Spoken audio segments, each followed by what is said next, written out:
English Breakfast, das interkulturelle Morgenmagazin auf Radio FIPS. Mit Angeline Fisher. Good morning. Today's guests are from the Endgame Band, a multicultural group mixing Persian influences as well as rock and blues. Andy Yamarati, Shahram Gaidi, and Jochen Steinert. 3 of the members of their 7-member group join me in Studio One. Stay tuned to find out more about their latest release, as well as their collaboration process and future plan in this English Breakfast Hour.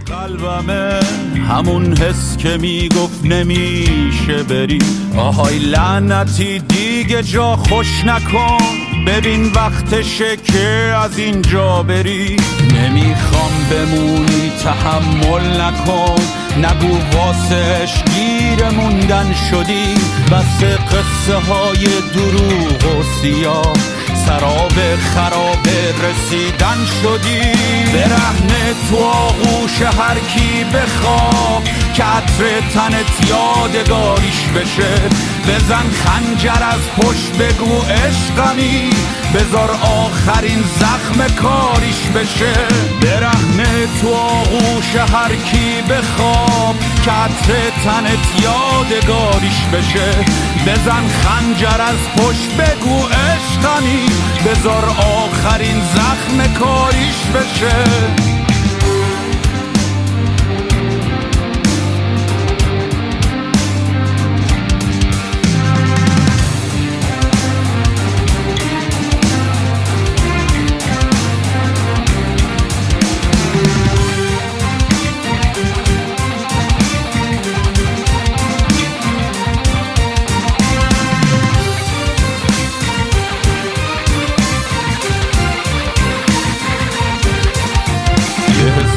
غریبی مثل گرگ و میش مثل تشنگی بعد مستی میاد مثل خواب بی دلهره تو شما مثل گنج قارون تو قحطی میاد نگاهم نکن وقت رفتن که تو مثل شعر وحشی شیرین کشی همیشه پی عشق تازه تری تو مرداب این بی کسی دل خوشی برهنه تو آغوش هر کی بخواب که عطر تنت یادگاریش بشه بزن خنجر از پشت بگو عشقمی بذار آخرین زخم کاریش بشه برهنه تو آغوش هر کی بخواب که عطر تنت یادگاریش بشه بزن خنجر از پشت بگو عشقمی بذار آخرین زخم کاریش بشه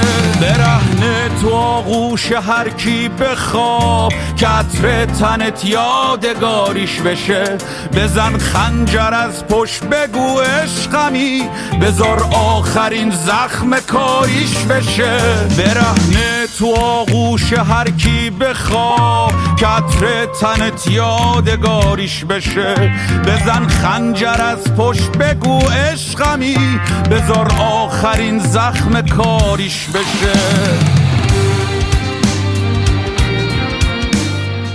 Here in Studio One, the Endgame Band, welcome to English Breakfast.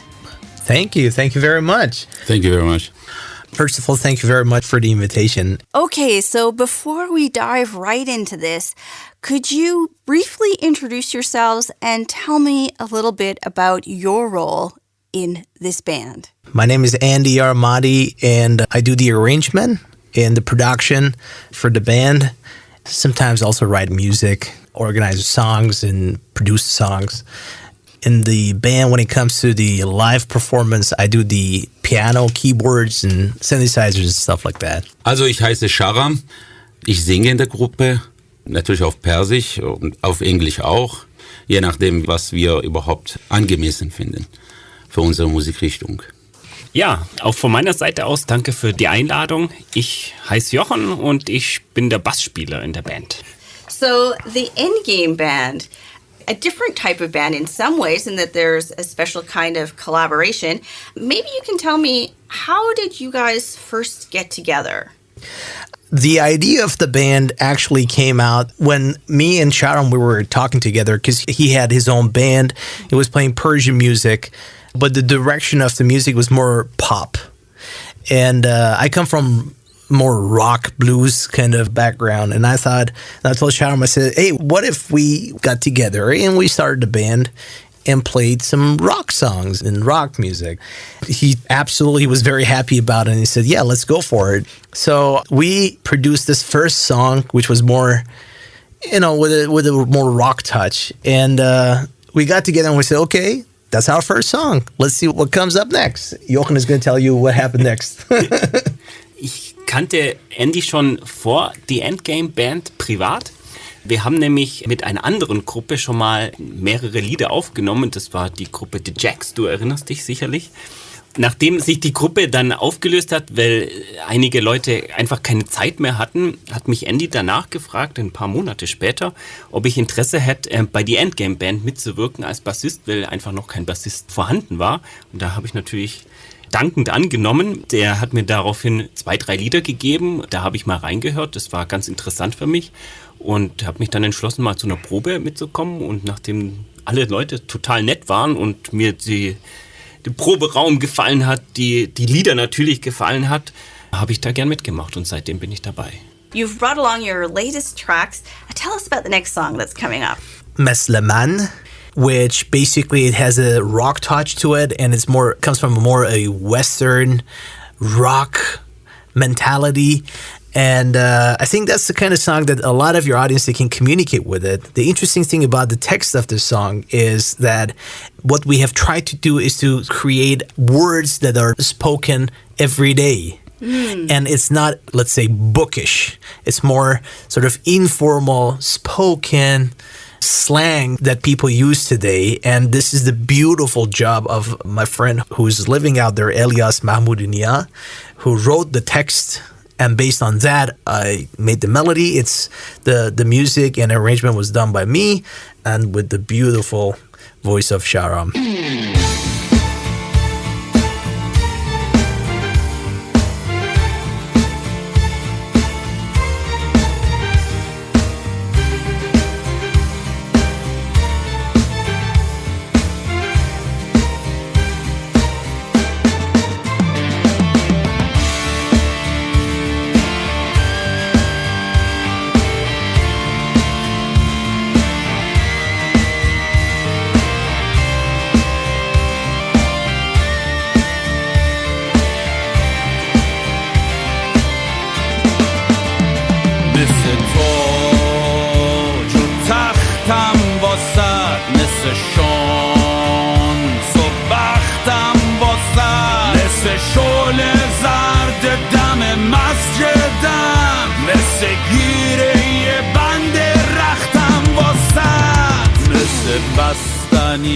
بعد ظهر شلوغ تموم وجودت منو میخوره مثل فیلم قیصر همون لوتیه که از خشم و کینه همش دل خوره دلم جوه خاطرات و غمه پر از بغض و نفرت پر از ماتمه پر از غربت و حسرت و اشتیاق یه فانوس خاموش یه جا چلچرا مثل بوی جالیز مثل عطر یاس دلم دیزی باز واسه گربه ها مثل شیشه شب مثل برق ما تو مرداب بیرنگ نفرین ها دلم ساکت و ساده و بی هدف یه مروارید کهنه تو صدف شبی خون شب زنده دارون شده مثل آتیش زیر بارون شده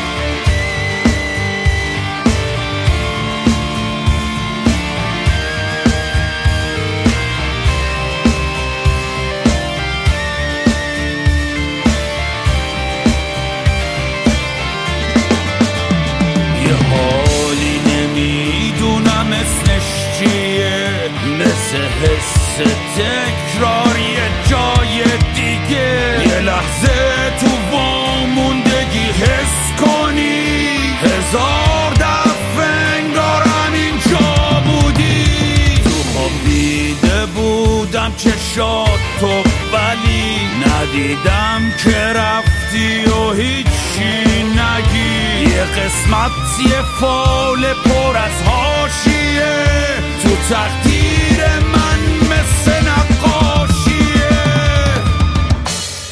Yeah, so you mentioned, okay, so you had this first impulse. What is your working process like? First of all, we have a lot of songs that were already produced. I would say 60-70% of these songs were written by me, and then there was 30%. Hopefully in the future we're going to have more songs written by different members of the band. Our main focus is that every member of the band has their own material and contributes to the band with their own original material. And normally I do the arrangements. So a couple of these songs were already recorded. We knew which direction we wanted to go. We wanted to go in more a rock, pop, rock, blues style kind of music. So these songs, based on different themes, we pick different songs. For example, we have our new release called Joker, which is inspired by the movie Joker 2019. Mm-hmm. For example, that idea came when we watched the movie and I said, this is a kind of a movie that it just has a lot to say. So I have to write something about it. And the goal is to translate this message to the Iranians, to the audience, or perhaps non-Iranians who understand the music but can't understand the text. So these songs were more theme-based songs. And if you listen to the translation of the songs, you hear a lot of stories. It could be a romance, could be a person feeling depressed, talking about what's going on. But a big part of the song is basically concentrated on the fact that a person who is in another country, as an immigrant perhaps, we have a song called Avare, and that's actually a duet between Shahram and another singer who is living currently in Iran. And so it's about the story of a person who comes out of his country and the problems that that person might experience and how it would go on.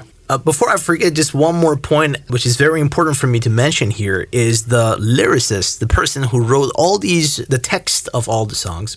Okay. His name is Elias Mahmoudiniya, who lives in Iran, and he's a father of a beautiful, beautiful boy. He has one son and a beautiful family, and he's a very old friend of mine, and he is behind the feeling that you hear. Maybe it's interesting to know that the way we work is that we call each other, sometimes 2 o'clock in the morning, 3 o'clock in the morning. He sends me a text, the whole text of the song, and based on that, I go behind the piano, and we call each other on WhatsApp, and we start creating the songs. So there is one song, a specific song, the name of that is Mesle Man, which is a very rock song, and the way it was born was exactly this. So I want to thank him from here. Elias Can, thank you very much for whatever you've done, and we really appreciate that. There is another song that perhaps we can, it's also interesting for your the listeners with a more Western touch of music, would be Bachegi, which is talking about your childhood memories and when you were a kid, how you lived and what was the dreams that you might have had and the kind of lifestyle that you had. And it's basically, I was inspired by, I remember that was a time that I listened a lot to works of Dire Straits. I love the band. And a lot of my favorite songs come from the 70s and 80s, fortunately or unfortunately. And Bachegi is one of them. When you listen to it, it has, again, the Western touch with the Persian text. Und das Radio lebt.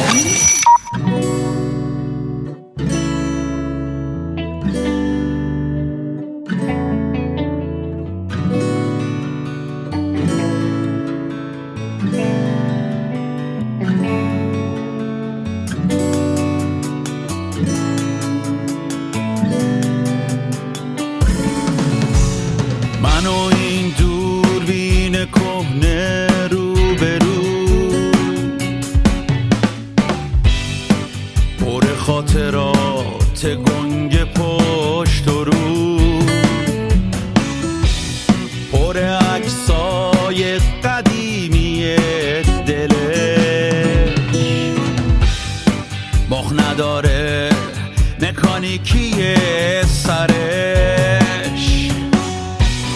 یادشه وقتی که من بچه بودم چیک و چیک فرم فرم تازه میشد هرچی من قد میکشیدم فرمش واسه قد من چه اندازه میشد من دلم یخ زده آفتاب و میخواد بچگیم که رفته برباد و میخواد اون دو چرخ کورسی قرمزمو من دوباره وحشت تابو میخواد من دلم یخ زده آفتاب و میخواد بچگیم که رفته برباد و میخواد اون دو چرخ کورسی قرمزمو من دوباره وحشت تابو میخوام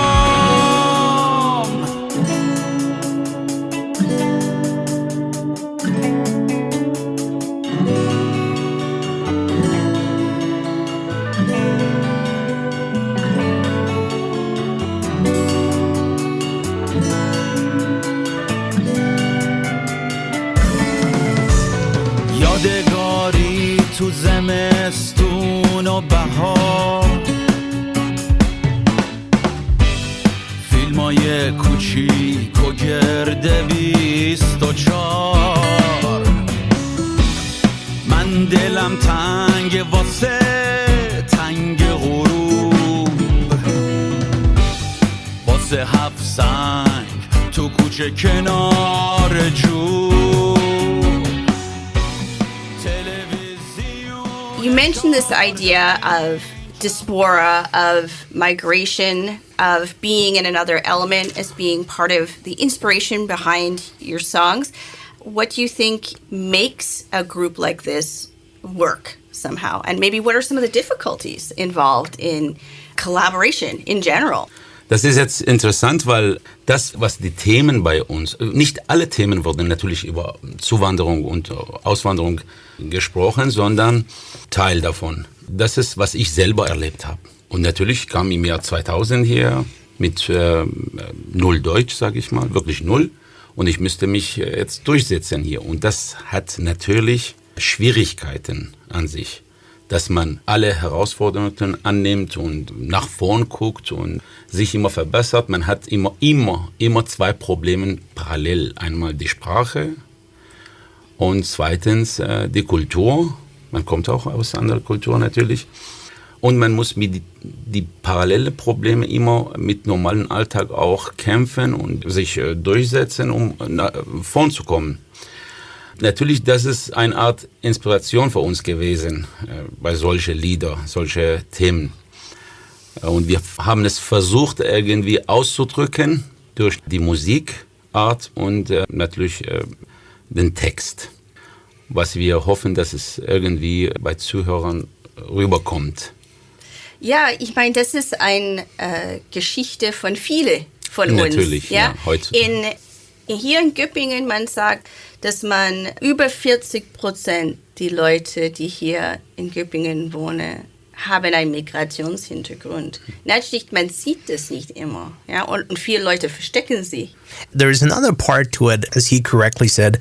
There is the part of culture, and there is also the part of equipment. Because as you know, music is a very expensive hobby, let's say, or a business. When you're an immigrant to a new country, you have your own job problems and you're trying to settle in. On the other hand, you have the problem of spending and investing in this industry. So for us, it was very important from the first day, at least for me, it was very important that I create good quality of music. If I'm doing this, I want to do it good. And so that's why it was also a hassle, to be honest, buying different kinds of equipments, because we're doing everything in the group. we're not exploding millions of dollars into it, but we're really trying to keep ourselves updated. And compressors, equalizing, mastering, mixing, everything is done within the group. Sometimes even the music videos, we're doing the cuts, the editing, everything within the group. And I think one of the problems was always the factor of money. But my message for people who are listening to this is don't let money stop you from what you want to do, from the passion that you have. I think if you want to do something, it doesn't matter where you are, which country you're living in, you can do it.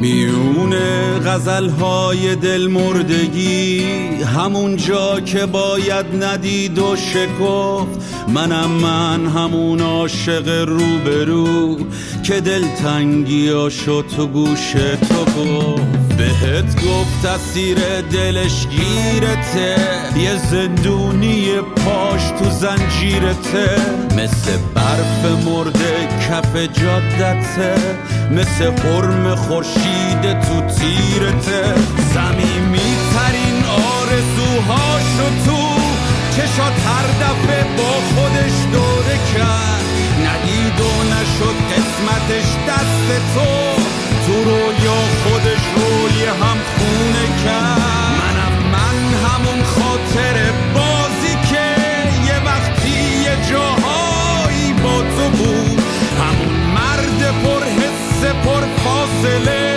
یه قصه یکی بود هیچکی نبود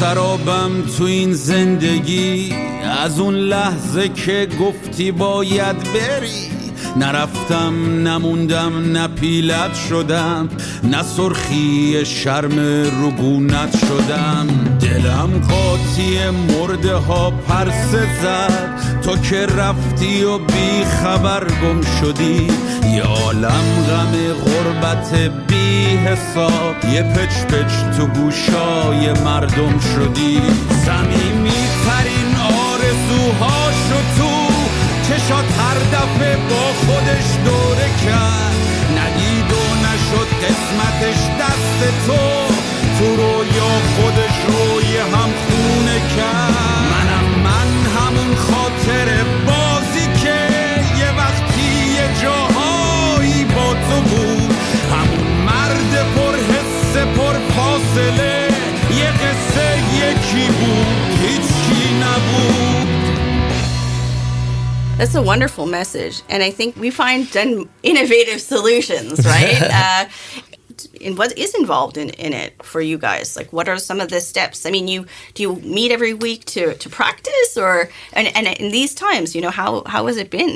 Das auf jeden Fall. Wir treffen uns jede Woche mindestens einmal. Ich persönlich mit der Andy telefoniere fast jeden Tag und das ist auch sehr wichtig für das, was wir machen, genau. Ich muss nur was dazu sagen, und zwar die Hauptrede zwischen mich und Andy von Anfang an war es, dass wir würden eine Art Musik spielen, wo es von unserem Innen rauskommt. Natürlich die Richtung ist Rockmusik, weil das war, sag ich mal, die Richtung, wo uns beiden gefällt hat von vorne.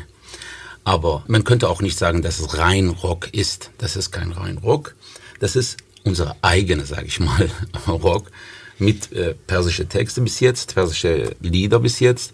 Die würden wahrscheinlich in der Zukunft auch, sage ich mal, international, also Englisch auf jeden Fall. Vielleicht kommt auch, wer weiß, Arabisch auch noch dazu, weil ich kann auch Arabisch. Und das war unser Ziel von vorne, dass wir von unseren Herzen was produzieren und das einfach zu rüberbringen.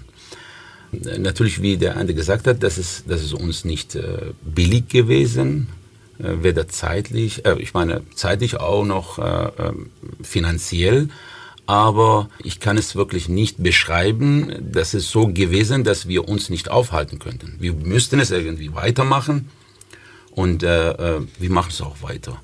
Das wird auch weiter gemacht. Wir würden also nicht aufhören. Wir treffen uns jede Woche, wie gesagt. Und außer dieser Übungstreffen, wir sehen uns auch privat, wir sitzen zusammen. Weil es ist so, wenn man einen Text angenommen schreiben muss oder eine Melodie schreiben muss, es ist so, man muss viel zusammen sein. Man muss die Gedanken voneinander auch erstmal lesen, was wir vorhaben. Das müssen wir uns erstmal einigen und dann können wir was Gemeinsames produzieren. Natürlich, Musik wird von ihm meistens 90% von ihm gemacht und ich übernehme den Vokalteil. Immerhin, auch wenn wir es so machen, wir müssen irgendwie uns einigen, weil ich bin kein Instrument, das die Noten nur ausspricht oder singt. Man muss auch Gefühl dafür haben. Yeah, and I'm sure that will come across, especially when you're doing live gigs.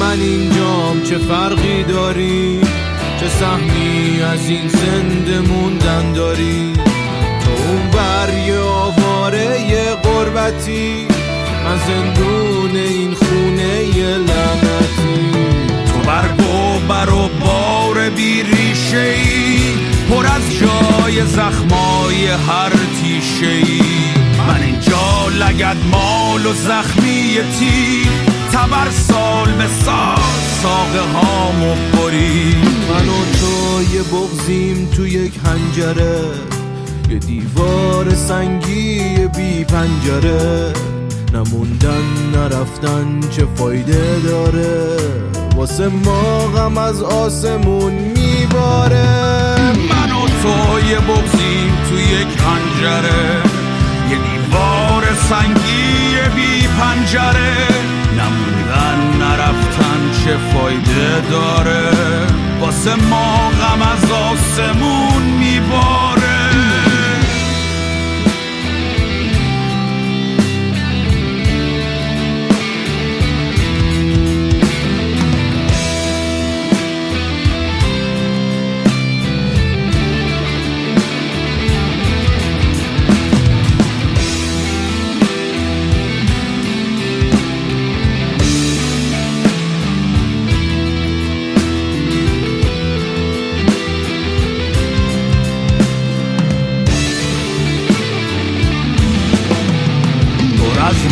زبون خفه هم صدا ولی کوچه تاریک و بی اعتنا چراغون غربت ولی خونه نیست یکی که زبونت رو میدونه نیست من سوختم تو خاکستری دست باد نه من یادتم نه تو یادت میاد تو خواب و تو رویا پر از خاطره ولی چشم بذاری همش میبره من و تو یه بغضیم تو یک حنجره یه دیوار سنگی بی پنجره نموندن نرفتن چه فایده داره واسه ما غم از آسمون میباره من و تو یه بغضیم تو یک حنجره یه دیوار سنگی بی پنجره نموندن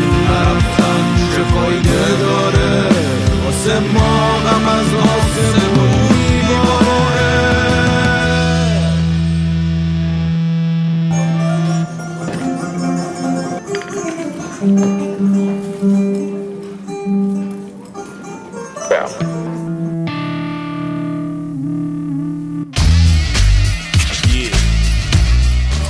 Fips.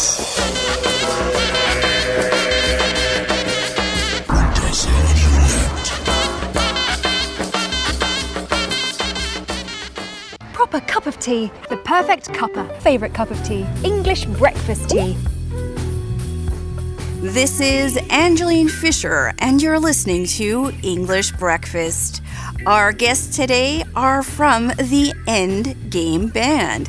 It is a multicultural group, and they also do collaboration across borders. 3 of their band members are here with me today: Andy, Yaramari, Sharam Gaidi, and Jochen Steinert. Interestingly enough, part of their collaboration also comes from abroad, in that the lyrics are made by Elias Mahumdinia. English Breakfast can be heard at 98.0 in the Göppingen region, or at www.radiofips.de worldwide. Now we continue and hear more about how the working process is in this group, also with the elements of using various languages in their communication style. Now from Jochen, the bassist perspective. How does the bass play a role in this as well? Yeah, so I mean, Andy comes, I guess he's the one that comes usually with the idea, or at least the melody, and then the text comes in, the other elements. What is it like for you? Ja, also bei mir ist es so, ich bin kein großer Komponist und ich sage immer, ich bin auch nicht der kreativste Mensch auf dieser Welt und in der Regel läuft so ab, dass Andy mir den Text natürlich gibt und die Akkorde. Und auf diese Akkorde spiele ich dann meine Melodien. Und Andy hat mal gesagt, die besten Bassspieler sind eigentlich die verstehen, was der Komponist möchte und sich genau daran halten. Und ich habe da überhaupt kein Problem mit. Ich mache das sogar gern, weil ich dann mich auch in einer gewissen Weise sicher fühle mit dem, was ich hier gerade mit meiner Gitarre veranstalte. Bin glücklich mit meiner Rolle als Bassspieler, indem ich von Andy auch mehr oder weniger Tipps bekomme, wie ich das am besten spiele. Das klappt in der Regel auch ganz gut dann. Okay. Ja.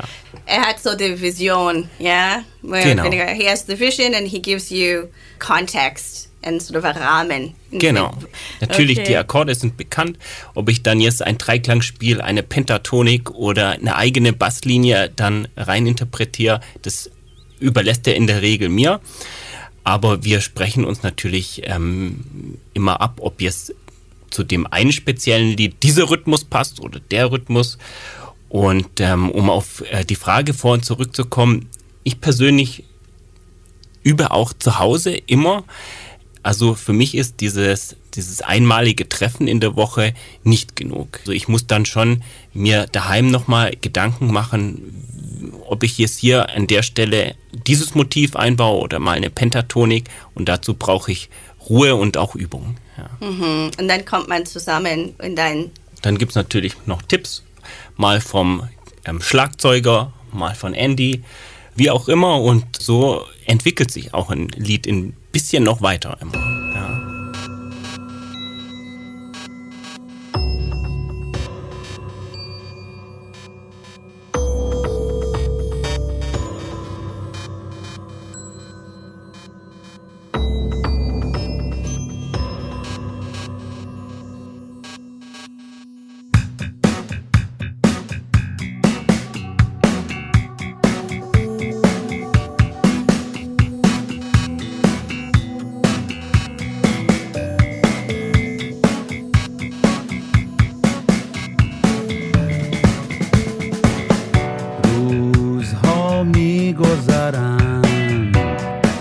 و من از شمارش این برگ ها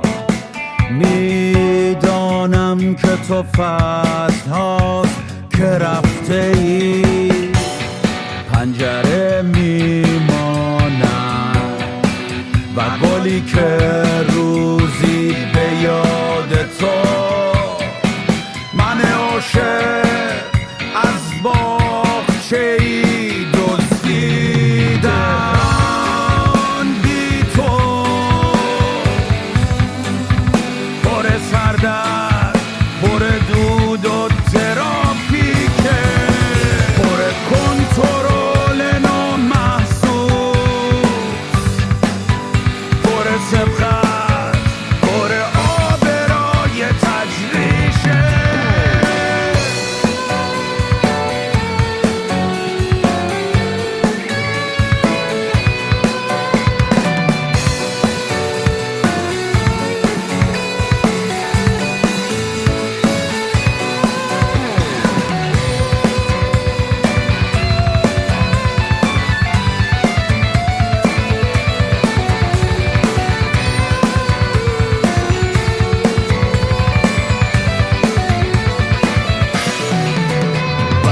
وحشتم این بود که تو اتفاق افتادی اما ندادی تو از آن لحظه که گفتم آزادی تهران بی تو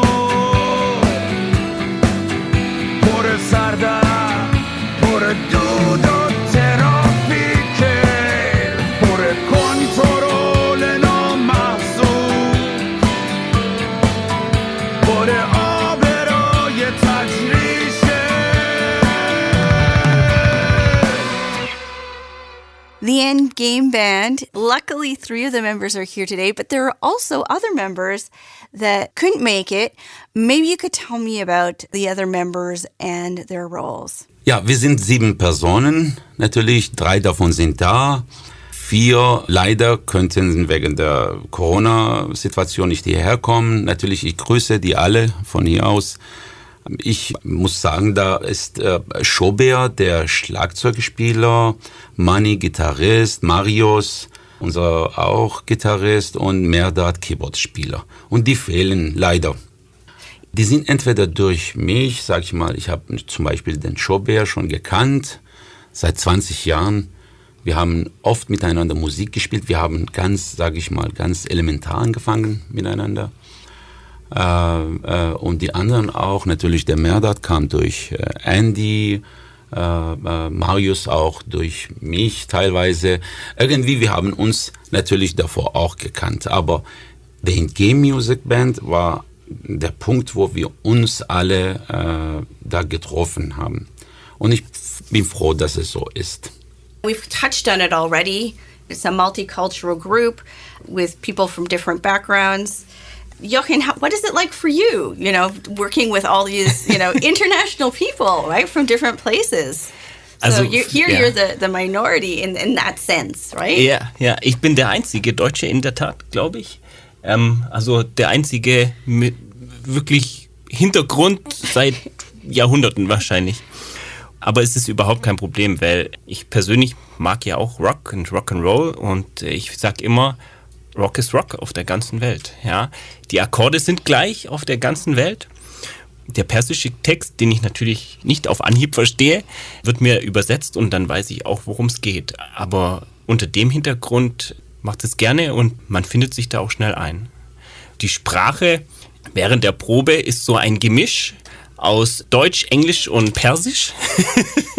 Ja, that's und wonderful. Manchmal schnappt man dann halt schon einige Wörter auch auf Persisch auf, die einem dann bekannt vorkommen und vielleicht in der Pause fragt man, was hast du damit eigentlich gemeint? Und dann wird es einem erklärt und mittlerweile 1-2 Wörter versteht man schon. Yeah, so it's not an obstacle. It actually is a connector, having this music that everybody can identify with. And it's like that in a lot of families. When you become comfortable with one another, then it goes from one language to the other, to back again, and then it's just a matter of, okay, we understand each other. You've brought along your latest tracks. Tell us about the next song that's coming up. Well, the next song that's coming out is Joker. It was released yesterday. I think by the time this comes out, people can listen to it on Spotify and all over the place.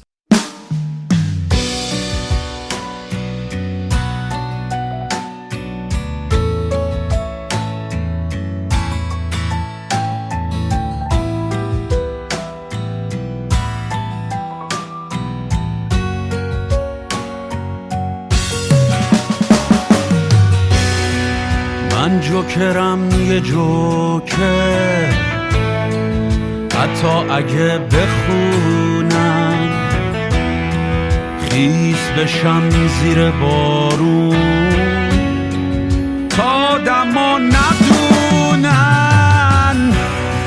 چقدر زمین سیاهه، چقدر شبا بلنده، چه حالی داره تو برف. آتونو نمیخوام از شماها بریدم، جنسم سیاهه اما جلو شما سفیدم.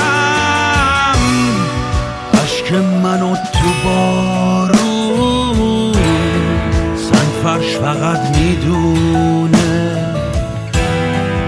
آره کشتم اما واسه جار خونه. جوکر عمرش درازه، جوکر همین شمایی، شمایی که یه عمره درگیر ماجرایی. من شبا پی زرتشتی،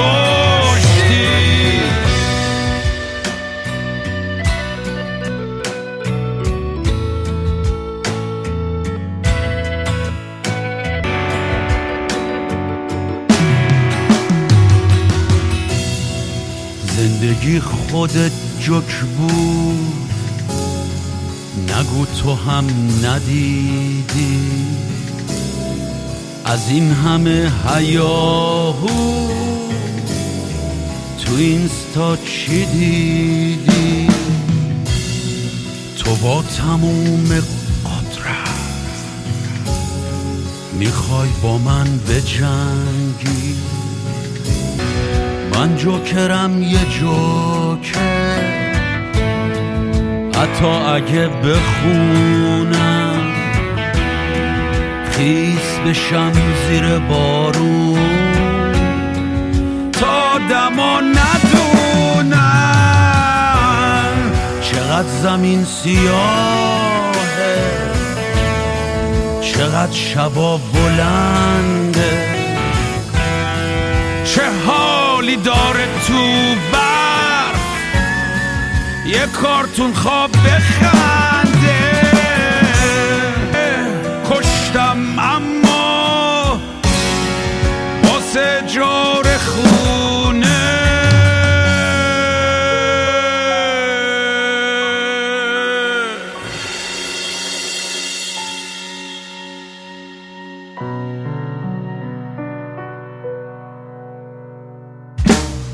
What has your experience been so far?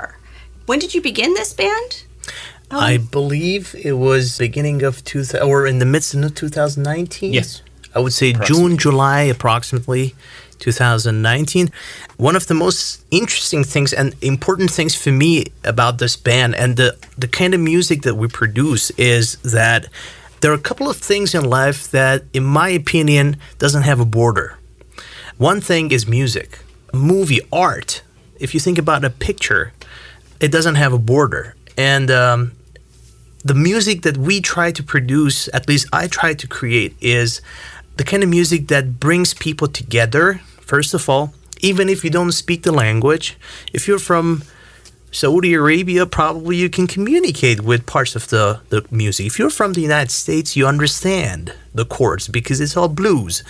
So for me, if you're an African, you understand the rhythm. That's the beauty, in my opinion, of the music that we try to produce, is we're trying to bring people together. And so it doesn't really matter which part of the world you're living in. So something which can appeal in different elements to everyone. That's one of the major goals. You guys haven't been together for that long. How's the development been? So you've already produced 12 songs, which is an accomplishment. I know that it's difficult. A lot of time goes into it. I know you're meeting, talking, collaborating, producing. What are the things that you're experienced so far in terms of performance? And what are some of the things that you want to pursue in the future? From the first day, we wanted to introduce our music to the world. To do that, we need to have a very good infrastructure. Since day one, we tried to create good music, first of all, and then cross it over to different people, different cultures. Right now, we're concentrating on 2 different projects. First of all, we're going to have EPs that are out. These are single songs. Every 2 to 3 weeks, we're going to have 1 EP out. And then afterwards, we are also simultaneously working on an album that the Endgame Band has an identity as an album, probably 12 to 14 songs. We are also working on, we have the songs, 1 or 2 of the songs are already produced and ready, English songs, because we know that English is the international language. You know, if you want to communicate with the world, you have to speak the language. So we also want to sing songs in English, perhaps Arabic. I don't speak Arabic and can't even understand it. But there's a big public for Arabic. That is correct. And we're lucky to have Sharam as vocalist who can sing Arabic. And I'm very happy about that. If you look at the band, we have even Romanian. Our guitar player, Marius, he has Romanian backgrounds, and he's a very good singer too. So the whole I think goal that's interesting, yeah. would be very nice even to create something that comes, for example, in English, Romanian, Arabic, something that brings these cultures together. So a listener in each one of these countries would be, oh, that was interesting. To make a long story short, my personal goal is to make our songs a kind of project that when people listen to it, they say, oh, that was different. And I like that. Mm-hmm. That's my goal. The variety will make it interesting for people. You always need some variation. You don't want every song to be the same anyways. So Sharam, tell us about the next song. Okay, das Lied heißt Cedar, was demnächst gesendet wird. Da habe ich auch den Vokalmelodie geschrieben, mit der Hilfe von Andy auf jeden Fall. Und das heißt Sarv, was auf Deutsch Cedar heißt, übersetzt. Das hat eine sehr interessante Geschichte. Und zwar in unserer Kultur, in meine Herkunft als Landkultur, was persisch ist, hat Cedar eine sehr, sage ich mal, spezielle Bedeutung und Position in unserer Kultur. Ausgerechnet bei Lyrics und Dichtern in Iran. Das ist ein Symbol. Dieser Baum ist ein Symbol der Widerstand, da zu sein und gleichzeitig schön zu sein. Und mit der Worte wieder vom Herr Tariq Khorasani aus dem Iran, wo es ganz, ganz, ganz schön versucht hat, die 2 Griffe in einem Lied auszusprechen, haben wir versucht, das einfach als ein Lied rauszugeben, ein Song. Und das kam einfach zu Sarv, was wir es gleich hören werden.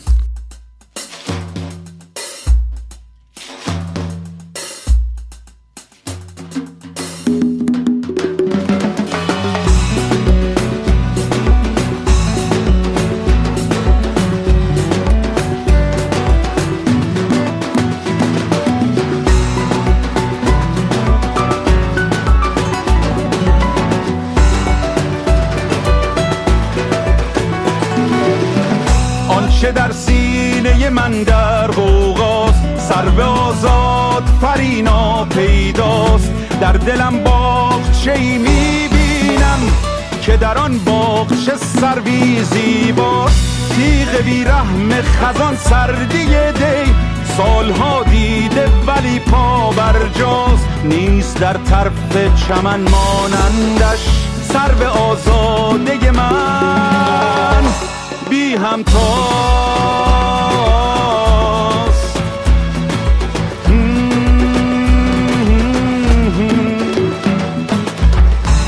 سخن بر لب یک غنچه شکفت قامت سر غرور گل هاست تیشه بر ریشه سروی مزنی سر خود آیتی از لطف خداست کاش هرگز نرود فصل بهار که غمم سردی رخسار شماست چیست منظور تو طارق از سر روح تصویر خیالی زیباست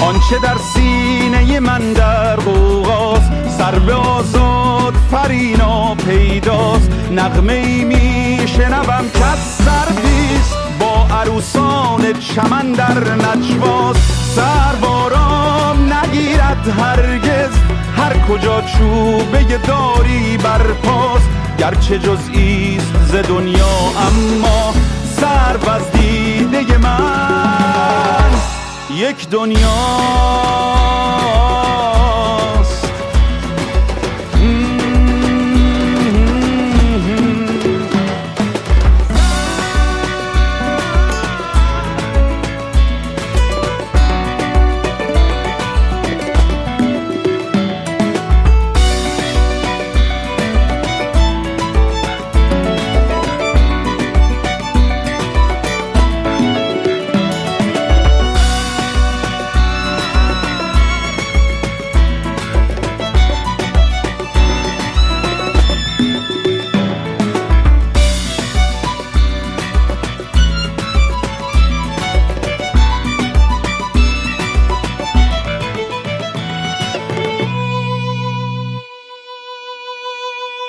So, I have to ask you, how did you come up with the name of your band?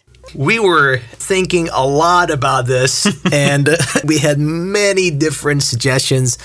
For me, at least, the first thing was the name has to be international. So people pronounce it, could understand the meaning, the sense, easy to pronounce. And I wanted to be a little bit also different. As you know, there is a movie, I think that the name is The End Game. The idea was when you talk about the end game, it connotes two things. The first thing is it's the last spiel. The second meaning is, okay, that's like our ace card. That's the end game. So we were just trying to be a little bit different to other names. I believe a name doesn't give character to the band. The band gives character to the name. So at the end of the day, or for me, it didn't really matter what name we picked. It was more important that everybody could communicate with the name. You might have it for a while, right? This is I the hope so. thing. That's why it's so difficult. A band name, it's got to be something that you feel you'll be able to hear it for a while, and you'll be able to still somehow identify with it. That's why I wanted to ask you.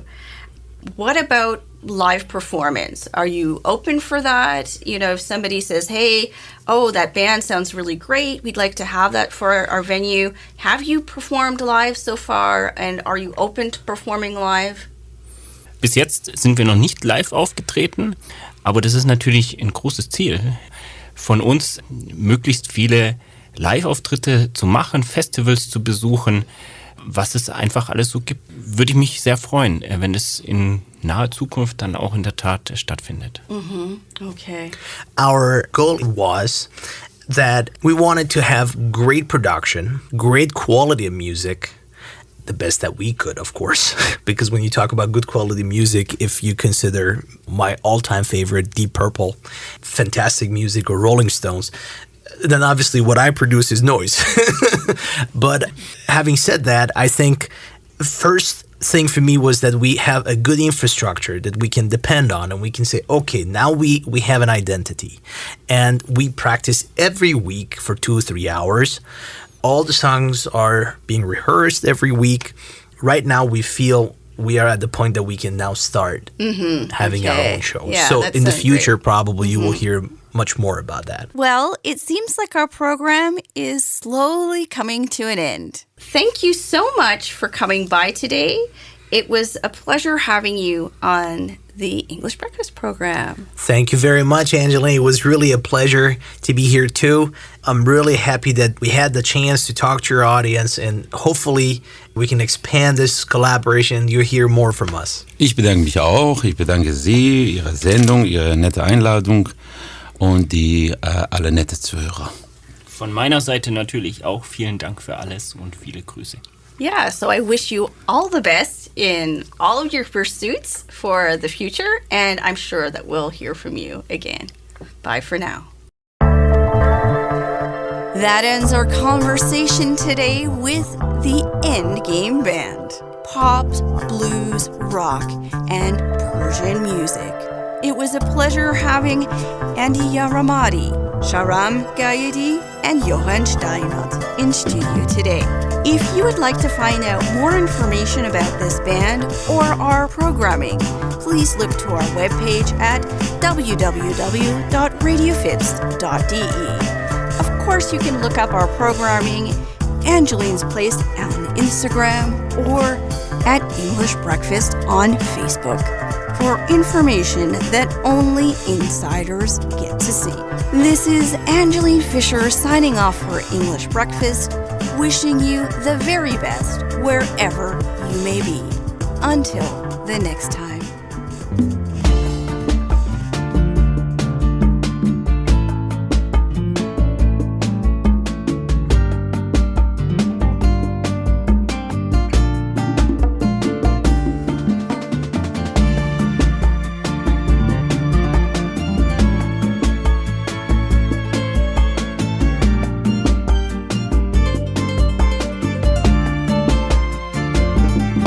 خلوتی کو که خیالات تو آنجا ببرم، دیده بر بندم و دل را به تماشا ببرم. دختر باکره طبع گوهربار دلم، تا تماشاگه افسانه فردا ببرم.